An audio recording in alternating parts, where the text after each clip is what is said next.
శ్రోతలు బావున్నారా? మనం దేవుని కుటుంబం. ఈ లోకంలో మనం ఆయన కుటుంబ గౌరవాన్ని, ప్రతిష్టను కాపాడాలి. దేవుని కుటుంబంలో మనకు ఎంతో స్వేచ్ఛ ఉంది, స్వతంత్రం ఉంది. గాని 1 కొరింథీ 6:12 10:23 ఎన్నడూ మరువకూడదు.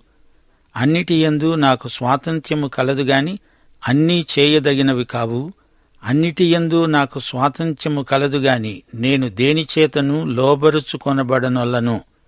అన్ని విషయములందు నాకు స్వాతంత్ర్యము కలదు గాని అన్నీ చేయదగినవి కావు. అన్నిటియందు నాకు స్వాతంత్ర్యము కలదు గాని అన్నీ క్షేమాభివృద్ధి కలుగ చెయ్యవు. సరే రండి, రేడియోకు దగ్గరగా వచ్చి కూర్చోండి. ప్రార్థనలో నాతో ఏకీభవించండి. పరలోక సింహాసనాసీనుడవైన దేవా, ప్రియతండ్రి, నీకు మా హృదయపూర్వకమైన కృతజ్ఞతలు. నీ అద్వితీయ కుమారుడైన యేసు నామమున నీ సన్నిధిలోకి వస్తున్నాము. నీ కృపాసనమును సమీపిస్తున్నాము. మేము ఏమై ఉన్నామో అది నీ కృప వల్లనే అయి ఉన్నాము. మా స్తుతి స్తోత్రములపై ఆసీనుడవై మమ్ములను పరిపాలిస్తున్నావు. మేము అడిగే వాటికంటే, ఊహించే వాటికంటే అధికముగా చేసే దేవుడవు, ఇచ్చే దేవుడవు.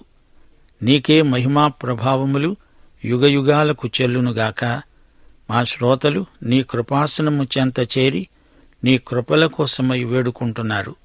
వారికి, వారి కుటుంబాలకు ఆయురారోగ్యములిచ్చి దీవించండి.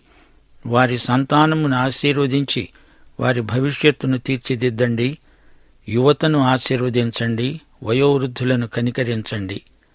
నీకు చెందిన నీ బిడ్డలకు వ్యక్తిగత జీవితాలలో ఉజ్జీవం కలగాలని ప్రార్థిస్తున్నాము. ఆయా ఉద్యోగాలు చేస్తున్న నీ బిడ్డలు మంచి సాక్ష్యము కలిగి నాణ్యమైన పనులు చేయగలుగునట్లు వారి చేతులను బలపరచండి. వారి ప్రార్థన జీవితం బలపడాలని ప్రార్థన చేస్తున్నాము. ఏ మంచి పని చేసినా అది నీవు చేయించినదే అనే అవగాహన మీ బిడ్డలకు కలిగించండి. లోకము, శరీరము, సైతాను తమను శోధించినప్పుడు ఆత్మబలముతో జయించగలుగునట్లు క్రైస్తవ విశ్వాసులను మీరే గెలిపించండి, నడిపించండి. మా దేశమును, దేశ ప్రజలను, ప్రభుత్వమును, నాయకులను, అధికారులను దీవించి వారికి కావలసిన జ్ఞాన వివేకములు అనుగ్రహించండి. మీ సంఘమును, సంఘ బిడ్డలను కాచి కాపాడండి. సంఘ కాపరులను, సువార్తికులను బలపరచండి. పరిచర్య ధర్మము సక్రమముగా నిర్వహించబడినట్లు విశేషించి బాలల మధ్య సేవ చేసే వారిని బలపరచండి. నేటి వాక్య అధ్యయనమందు మాకు మరిన్ని అనుభవాలు, ఆశీర్వాదాలు అనుగ్రహించుమని మా రక్షకుడు, మీ అద్వితీయ కుమారుడు అయిన యేసుక్రీస్తు వారి అద్భుత నామమున ప్రార్థించి వేడుకుంటున్నాము తండ్రి. ఆమెన్.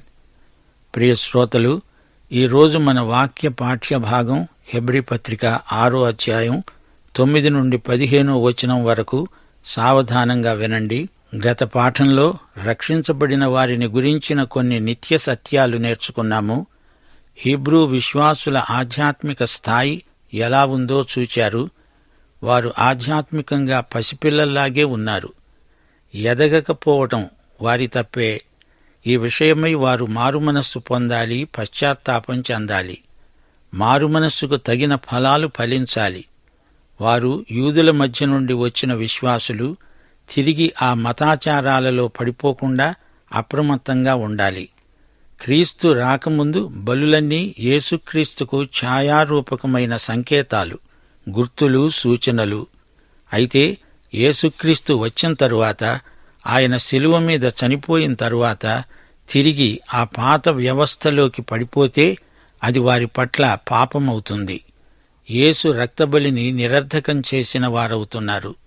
ఈ హీబ్రూ క్రైస్తవులు చరిత్రలో ప్రాముఖ్యమైన బిందువు వద్ద నిలిచి ఉన్నారు. యేసు శిలువ వేయబడక మునుపు ఆ క్రిందటి రోజున వారు దేవాలయానికి వెళ్లి ఉంటారు, బలులర్పించారు. కాని ఇప్పుడది చెయ్యకూడదు. ఎందుకని? ఇప్పుడు ఆ బలులన్నీ రద్దయిపోయాయి. యేసుక్రీస్తే ఏకైక బలి. ఈ రోజున నీవు జంతుబలులర్పిస్తే యేసును తిరిగి సిలువ వేస్తున్నావని అర్థం. యేసు బలిని నీవు గుర్తించకపోవడం దేవుని దృష్టిలో మహాపరాధం. యేసు చేసిన ప్రాయశ్చిత్తం కాదని జంతుబలులర్పించడం ప్రభువును అవమానించినట్లే. యేసు విమోచనాత్మక మరణాన్ని కాదని మళ్లీ వెనక్కు పోతారా? మీ బాల్యం యువతకు ఎదగాలి గదా. మీరు విశ్వాస ప్రగతిని చూపాలిగాని తిరిగి ప్రభువును సిలువ వేసే స్థితికి వెనక్కు మరలుతారా? తిరిగి మోషే ధర్మశాస్త్ర వ్యవస్థలోకి జారిపోకండి. రక్షించబడడానికి ధర్మశాస్త్రం కాదు, యేసు కృప కావాలి. రక్షించబడిన తరువాత మటుకు ధర్మశాస్త్రం ఎందుకు? దాన్ని మించిన కృప మీకుంది. పదండి ముందుకు. పౌలు చర్చలో కృప పక్షాన వాదిస్తున్నాడు. 1000 గడ్డివాములు ఒక్క వజ్రంతో సమానం కావు. విలువనెరిగి కట్టండి. అయితే వజ్రపు టుంగరాన్ని గడ్డివామిలో పోగొట్టుకుంటారేమో జాగ్రత్త. ప్రతి విశ్వాసి పనిని అగ్ని పరీక్షిస్తుంది. కట్టే గడ్డి కొయ్యకాలును అగ్ని దహించి వేస్తుంది. హెబ్రీ పత్రిక రచయిత ఇదే సత్యాన్ని పునరుద్ఘాటిస్తున్నాడు. యోహాను సువార్త 15వ అధ్యాయంలో నిజమైన ద్రాక్షవల్లిని చూడండి.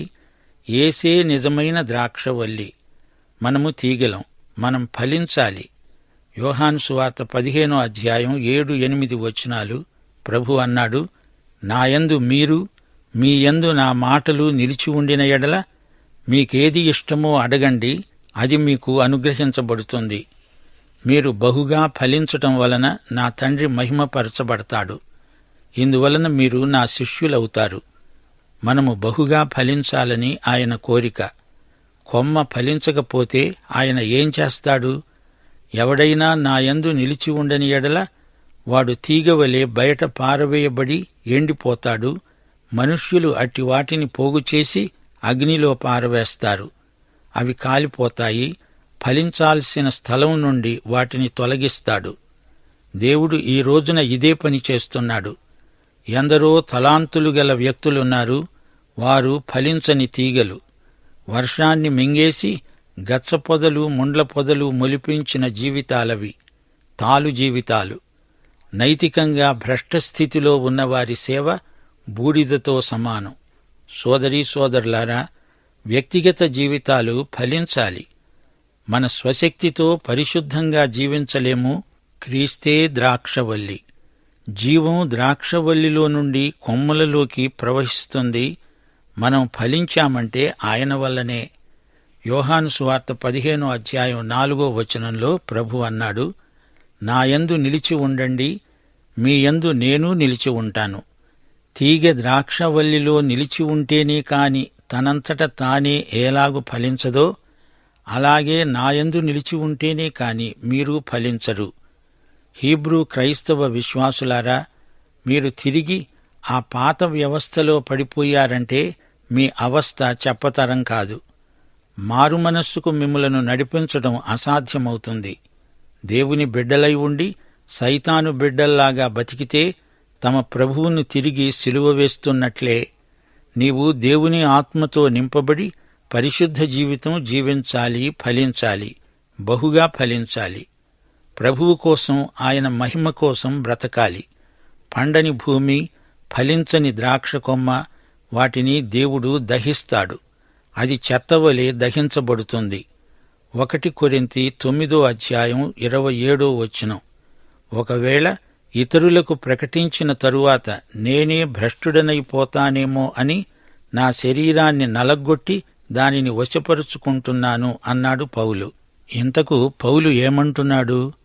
దేవుని సన్నిధిలోకి వచ్చినప్పుడు ఆయన నన్ను అంగీకరించాలి. యేసు ప్రభువు నన్ను చూచి, పౌలు, నీవు ఓడిపోయావు అనకూడదు. నీ జీవిత సాక్ష్యం బలహీనమైంది అనకూడదు. ఆయన నన్ను మెచ్చుకోవాలి. ఇదే పౌలు ఆశ, ధ్యేయం. సోదరీ సోదరులారా, ఆయన మహిమార్థమై జీవించండి. ఇప్పుడు హెబ్రీ పత్రిక 6వ అధ్యాయం 9వ వచనం నుండి వినండి. అయితే ప్రియులారా, మేము ఈలాగు చెబుతున్నా మీరు ఇంతకంటే మంచిది, రక్షణకరమైనది అయిన స్థితిలోనే ఉన్నారని రూఢిగా నమ్ముతున్నాము. ప్రియ హీబ్రూ విశ్వాసులారా, మీ యందు నాకు గట్టి నమ్మకం ఉంది. మీరు దేవుని కోసం జీవిస్తారు. మీరు చంటిబిడ్డల్లాగా ఇక మీదట ఉండరు.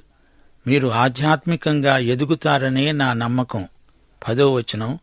మీరు చేసిన కార్యమును మీరు పరిశుద్ధులకు ఉపచారము చేసి ఇంకనూ ఉపచారము చేస్తూ ఉండడం చేత తన నామమును బట్టి చూపిన ప్రేమను మరువటానికి దేవుడు అన్యాయస్థుడు కాడు. మీ ప్రేమ, ప్రయాస ఎంతో ప్రశంసనీయమైనవి.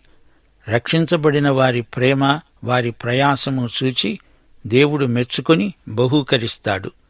రక్షణకు సత్క్రియలు ఉపకరించవుగాని రక్షించబడిన విశ్వాసుల జీవితంలో సత్క్రియలు ప్రముఖ పాత్ర వహిస్తాయి. మీరు మందులు కాక విశ్వాసము చేత, ఓర్పు చేత వాగ్దానములను స్వతంత్రించుకునే వారిని పోలి నడుచుకునేటట్లుగా మీలో ప్రతివాడు మీ నిరీక్షణ సంపూర్ణమగు నిమిత్తము మీరు ఇదివరకు కనపరచిన ఆసక్తిని తుదమట్టుకు కనపరచాలని అపేక్షిస్తున్నాను. మీ నిరీక్షణ పరిపూర్ణతను సంతరించుకోవాలి. తుదమట్టుకు మీకు సంపూర్ణ నిరీక్షణ ఉండాలి. మనం దేవుని వాగ్దానాలను స్వతంత్రించుకోవాలి. విశ్వాసము, ఓర్పు గలవారే వాగ్దానాలను స్వతంత్రించుకుంటారు. వారే మీకు మార్గదర్శకులు. దేవుడు అబ్రహామునకు వాగ్దానము చేసినప్పుడు తనకంటే ఏ గొప్పవాని తోడు అని ప్రమాణము చెయ్యలేకపోయాడు. గనుక తన తోడు అని ప్రమాణము చేసి అన్నాడు, నిశ్చయముగా నేను నిన్ను ఆశీర్వదిస్తాను, నిశ్చయముగా నిన్ను విస్తరింపచేస్తాను. ఆ మాట నమ్మి అతడు ఓర్పుతో సహించి ఆ వాగ్దాన ఫలము పొందాడు. దేవుని కంటే గొప్పవాడు ఎవడూ లేడు గనుక దేవుడు తన పేరట తానే తోడు అని ప్రమాణం చేశాడు. ఇది అబ్రహామునకు దేవుడు ప్రమాణపూర్వకంగా చేసిన వాగ్దానం.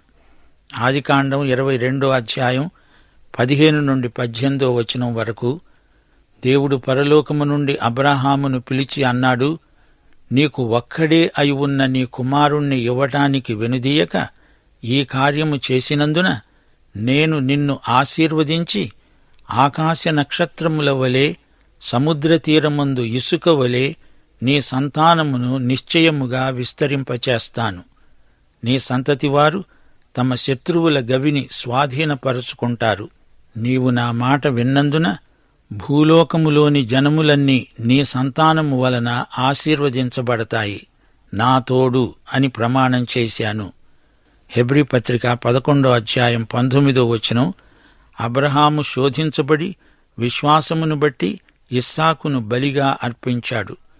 ఎవడు ఆ వాగ్దానములు సంతోషముతో అంగీకరించాడో ఇస్సాకు వలననైనది నీ సంతానము అనబడుతుంది అంటూ ఎవనితో చెప్పబడిందో ఆ అబ్రాహాము మృతులను సహితము లేపటానికి దేవుడు శక్తిమంతుడని ఎంచినవాడై తన ఏకకుమారుని అర్పించి అతణ్ణి ఉపమాన రూపముగా మృతులలో నుండి మరల పొందాడు. అబ్రాహాము ఓర్పుతో సహించాడు. వాగ్దాన ఫలం అతనికి దక్కింది. దేవునియందు విశ్వాసముంచిన వారు దేవునితో నడుస్తారు. దేవుని కృపలో ఎదుగుతారు, వర్ధిల్లుతారు. దేవుని వాక్యాన్ని శ్రద్ధాసక్తులు కలిగి అధ్యయనం చేస్తారు. దీని ద్వారా విశ్వాసికి ప్రగాఢమైన నిశ్చయత కలుగుతుంది. పౌలు హెబ్రీ క్రైస్తవులను బాగా నమ్ముతున్నాడు. తన మాటల వల్ల వారేమీ కంగారు పడనక్కర్లేదు. వారు పెడత్రోవ పట్టరని, శాపానికి గురికారని, అగ్ని పరీక్షకు వారేమీ భయపడనక్కర్లేదు. వారి జీవితాలలో ఆధ్యాత్మిక ఫలాలు కనిపించసాగాయి. వారు దేవుణ్ణి ప్రేమించారు, ఆయన కోసం కృషి చేశారు, దేవుని ప్రజలకు సాయం చేశారు, చేయూతనిచ్చారు. ఒక క్రైస్తవుని జీవితంలో ఇలాంటి రుజువులు కనిపించాలి. దేవుని కోసం ఎలాంటి ఫలము కనిపించకపోతే అంతా వ్యర్థమే. ముండ్లు, గచ్చపొదలు మొలిచిన నేలలాంటి మనుషులతో దేవునికి ఏం ప్రయోజనం? క్రైస్తవ జీవితంలో ముందుకు సాగాలి అనే యథార్థమైన కోరిక వారిలో లేకపోతే, వారి ఎదుగుదల స్తంభించిపోతే వారి బతుకే విషాదాంతం. రక్షణ ఉన్నా ఫలాల విషయంలో దివాలా తీసిన వారు సిగ్గుచేటు. మన సంగతి చూడండి. ఈ లోకంలో జీవితాంతము ఆయనకు విశ్వసనీయులమై సేవ చేయడమే మన ధ్యేయం. మన కర్తవ్యం మనం నెరవేరిస్తే ఎన్నటికీ భ్రష్టులమైపోము. పూర్తి నిశ్చయత మనకుండాలి. చివరిదాకా నిరీక్షణ కొనసాగాలి. మనం మందబుద్ధులమైతే ఫలితంగా తీరని నష్టం వాటిల్లుతుంది. ఆధ్యాత్మిక విషయాలలో బద్ధకం, సోమరితనం, నిర్లిప్తత ఉండకూడదు. ఓర్పు, సహనం వల్ల గొప్ప బహుమానాలు మనకు లభ్యమవుతాయి. హీబ్రూ వారికి అబ్రహాము పూర్వీకుడు. అబ్రహాము విశ్వాసులందరికీ తండ్రి. నమ్మకానికి, ఓర్పుకు అబ్రహాము గొప్ప ఉదాహరణ. పౌలు ఈ హెబ్రీ విశ్వాసులను ప్రియులారా అని సంబోధిస్తున్నాడు. ప్రియులు, ప్రియ సోదరులు, విశ్వాసుల మధ్య ఎంతో ఆప్యాయత, అంతఃకరణ ఉంటాయి.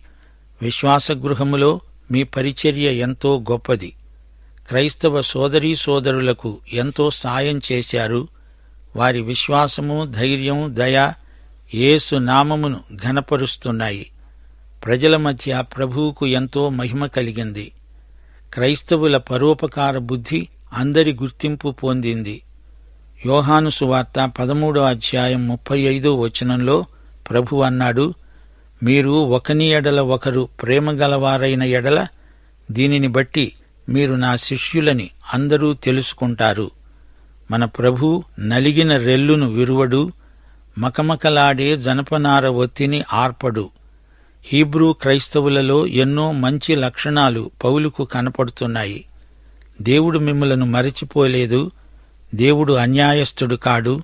దేవుని సంఘానికి మీరు చేస్తున్న పరిచర్యకు దేవుడు ఉచిత రీతిని ప్రతిఫలమిస్తాడు. క్రైస్తవ నిరీక్షణ ఎంతో గొప్పది. ముందున్న వాటి కొరకై వేగిరపడండి. బహుమానాలను ఆసక్తితో అపేక్షించండి. విశ్వాసులకు నిరీక్షణ నిశ్చయత ఉండాలి. ఇది పవిత్రమైన ఆశాభావం. క్రైస్తవ నిరీక్షణలో పరిశుద్ధీకరణ శక్తి ఉంది. ఆధ్యాత్మికంగా సోమరితనం ఎంతో హానికరమైంది. మేలుకొనండి, దీపం వెలిగించండి, నడుం కట్టండి. ఇది నిద్రించే వేళ కాదు. నిద్రించే నీవు మృతులలో నుండి మేలుకో. క్రీస్తు నీ మీద ప్రకాశిస్తున్నాడు. వాగ్దానాలను స్వతంత్రించుకొన్న వెనకటి విశ్వాసులెందరో సాక్షి సమూహంలాగా ఉన్నారు. వారిని పోలి నడుచుకోండి. తుదమట్టుకు మీరు ఇదే ఆసక్తిని కనపరుస్తూ ఉండాలి. ఇప్పటి శ్రమలు రాబోయే మహిమ ఎదుట ఎన్నదగినవి కావు. మనకు ఓర్పు, సహనం ఎంతైనా అవసరం. పూర్వీకులైన విశ్వాస వీరుల మాదిరిని మీరు అనుసరించండి. వాగ్దానములను వారు విశ్వాసము చేత, ఓర్పు చేత స్వతంత్రించుకున్నారు. వారిని వెంబడించండి, అనుసరించండి, అనుకరించండి. అబ్రహామును చూడండి. దేవుని వాగ్దానాన్ని నమ్మిన విశ్వాసి, విశ్వాసులకు తండ్రి. వాగ్దానం దేవుని ప్రమాణం, దేవుని సందేశం. దేవుని వద్ద నేర్చుకున్న దేవుని ప్రతినిధి. దేవుని వాగ్దానాన్ని అతడు నమ్మాడు, నిరీక్షించాడు. నిరీక్షణకు ఆధారము లేనప్పుడు నమ్మాడు, కనిపెట్టాడు, వాగ్దాన ఫలం పొందాడు. విశ్వాసులారా, దేవుని వాగ్దానాలను నిర్లక్ష్యం చేయకండి. కొత్త నిబంధనలో దేవుని వాగ్దానాలు కోకొల్లలుగా ఉన్నాయి.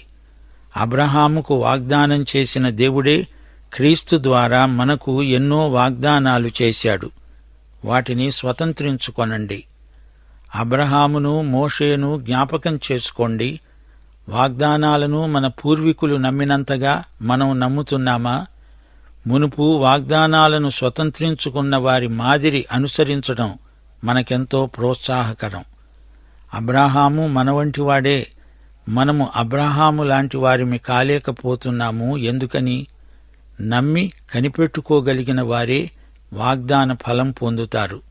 వారిని అనుసరించండి అన్నప్పుడు ఇది బాహిరమైన అనుకరణ కాదు, యాంత్రికమైన ముద్రణ కాదు. వారి వైఖరిని, వారి పద్ధతులను, విధానాలను, ఆలోచనలను నేర్చుకుని ప్రయోగించటం. దేవుని సత్యం మన ఎదటనే ఉంది, దాన్ని నమ్మాలి. నిరీక్షణ కలిగి కనిపెట్టాలి. ఆయన నీతి, వెలుగు తేటగా కనిపించే వరకు కనిపెట్టాలి. దేవుని వాగ్దానాలు దేవుణ్ణి నమ్మినట్టే నమ్మాలి.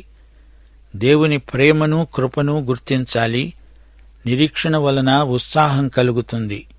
బలమైన నిరీక్షణను బట్టి విశ్వాసిలో ఆసక్తిదాయకమైన కృషి ఎక్కువవుతుంది. నిరీక్షణ ఉంటే విసుగు అనిపించదు. క్రీడాకారుని వలె బాగా క్రమశిక్షణను పాటించి నిరీక్షణతో పరిగెత్తి గురిని చేరాలి. రాబోయే బహుమానాన్ని దృష్టిలో ఉంచుకోవాలి. అబ్రహాము నిరీక్షణ, సహనము, ఓర్పు చెప్పుకోదగ్గవి. దేవుడు వాగ్దానం చేసిన 25 సంవత్సరాలకు గాని ఇస్సాకు పుట్టలేదు. వాగ్దాన ఫలం పొందడానికి 25 సంవత్సరాలు పట్టిందంటే అతని నిరీక్షణలో విశ్వాస బలం ఎంతో, విశ్వాస పరిపక్వత ఎంతో రుజువవుతుంది. హెబ్రీ పత్రిక 6వ అధ్యాయం 9వ వచనంలో పౌలు ఒక మాట అన్నాడు, నేను చెబుతున్న దానికంటే మంచిది, రక్షణకరము అయిన స్థితిలో మీరున్నారని రూఢిగా నమ్ముతున్నాను.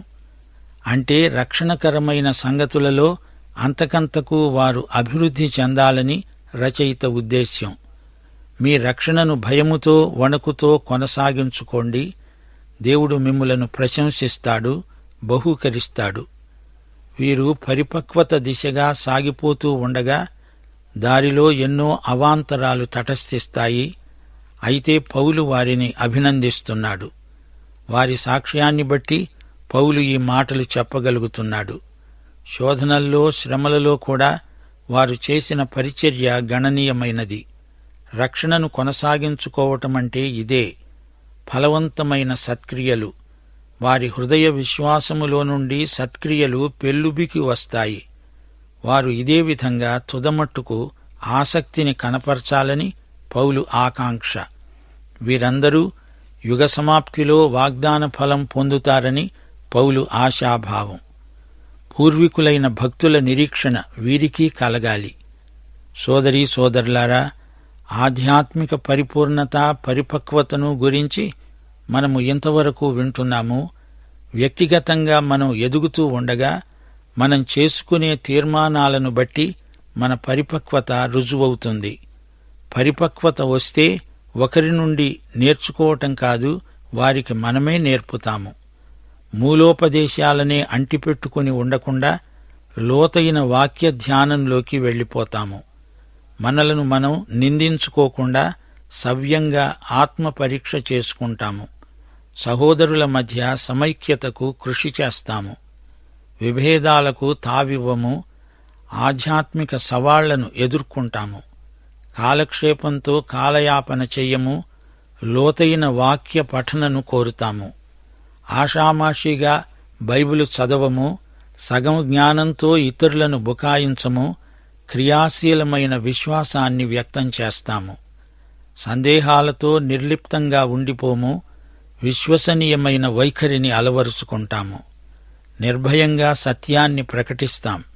మరో ప్రాముఖ్యమైన పరిశీలన, పరిపక్వత గలవారు దేవుని వాక్యపు వెలుగులో తమ అనుభవాలను, భావాలను అంచనా వేస్తారు. అయితే పరిపక్వత లేనివారు తమ అనుభవాల వెలుగులో తమ భావాలను అంచనా వేస్తారు. శ్రోతలు వింటున్నారా? క్రీస్తును అంగీకరించినప్పుడు పాపము నుండి మనమందరము రక్షించబడ్డాము. ఆ తరువాత మన విశ్వాసాన్ని పెంచుకోవాలి, ముందుకు సాగిపోవాలి.